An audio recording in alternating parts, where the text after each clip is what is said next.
There's also a question of timing. So if all of a sudden, out of nowhere, there's a lot of coordinated posting about a particular issue where there was none leading up to it, that can be suspicious.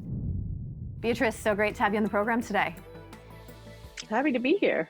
Okay, so I'm curious, are there clues, Beatrice, that an in-person protest or a petition is inauthentic?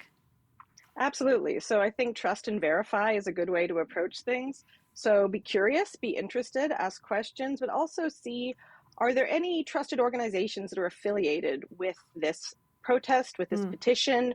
Who has signed on to it? What is the history of the organizations? Were they recently created? Do they have transparency about who is on their board of directors? Who is involved?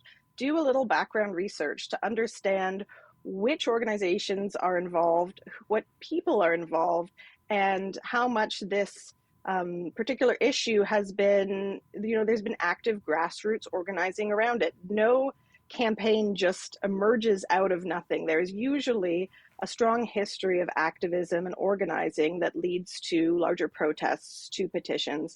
So dig in a little, ask some questions, and be curious. And that's a good way to ensure that what you're participating in is what you think you're engaging in. Do a little homework.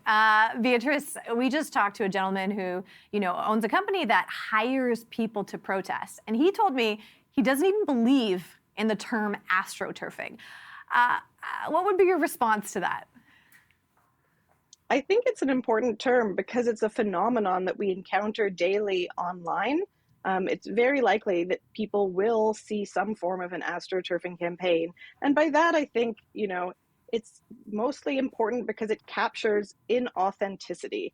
And I think that the importance of understanding what is and is not authentic engagement, either in person or online, is crucial, because if you don't understand that, you are not getting an accurate understanding of what Canadian public opinion is, what people feel about particular issues. If there is no authenticity, then there is no way for elected officials to make strong policy that represents the will of the people. If it is all just coordinated, funded from outside sources, that there's no room for real democracy. I think this is a real concern, and that's why terms like astroturfing are important and useful.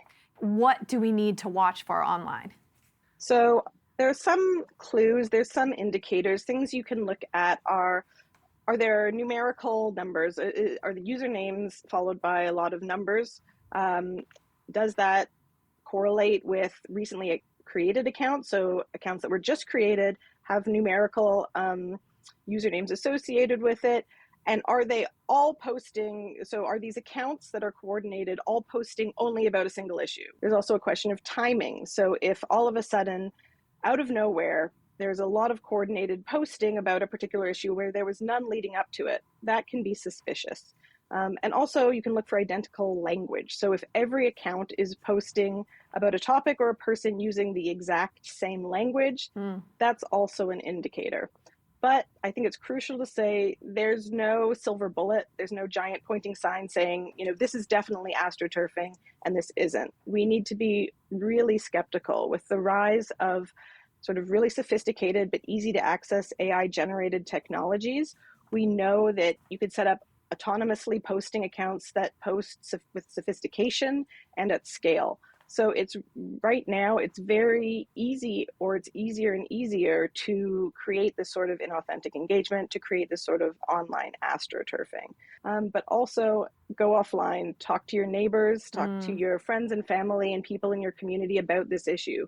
Are they aware of it? Have they heard about it before this sudden influx of posts?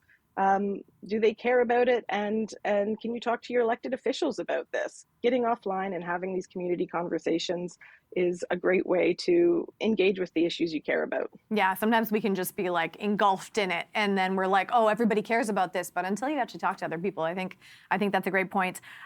What will happen, Beatrice, if we cannot get a handle on astroturfing campaigns or being able to spot them in some way? I think it's part and parcel of a very polluted information ecosystem that we exist in right now. It is very hard to trust the information that we see online, and we see people moving further and further away from each other and moving further away from any sort of civic engagement, because if what you're seeing online is really not trustworthy, is divisive, and the sort of grassroots organizing you see turns out to be fake, that just pushes you away from any sort of wanting to engage in the political process and in civically at all. So that's a concern, but it's also just a concern that it's adding to this polluted information ecosystem where none of us live in a shared reality. We are all relying on misunderstanding of what public opinion is. And it's not just a problem for Canadian citizens not knowing what's real or what's true, but also elected officials. They go online to learn about what their constituents care about or interested about and look to for policy recommendations.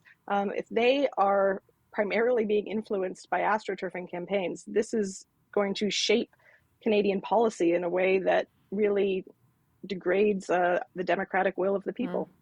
I got 30 seconds here. Beatrice, I just have to ask, are there, a lot of times astroturfing comes out around major events, political issues. Is there any events that might be vulnerable in 2026 to these type of campaigns?